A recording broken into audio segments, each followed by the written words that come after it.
Liegt jetzt weiter mit dem Tramp-Teil in der Zwischenzeit. Genießen, wie das hier spektakulär auf der Schanze kann zu und her gehen. Und wir freuen uns auf das nächste Programm um 18:30 Uhr.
Skelettami zahlen.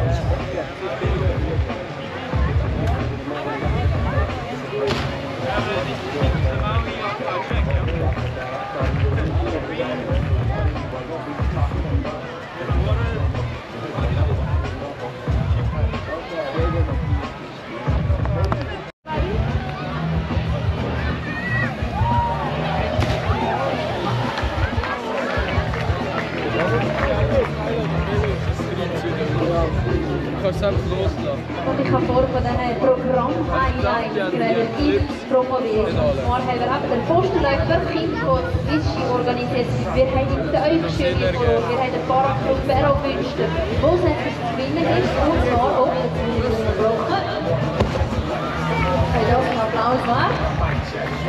Und zwar gibt es da einen Tandemsprung zu gewinnen.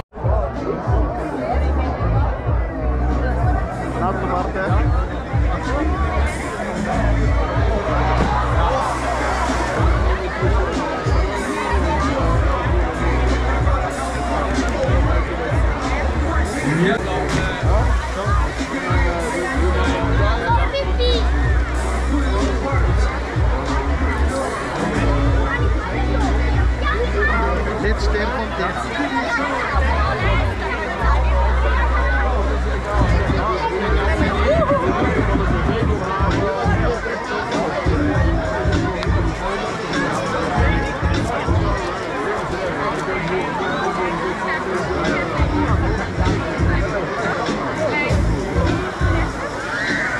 Also wer will Skateboarden ausprobieren, der ist natürlich auch herzlich willkommen bei uns. Und zwar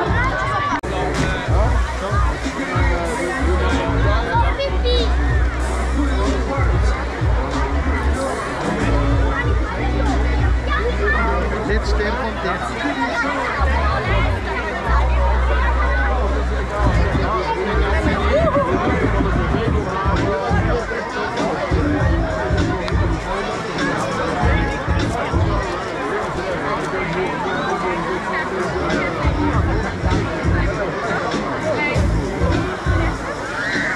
also wer will Skateboarden ausprobieren, der ist natürlich auch herzlich willkommen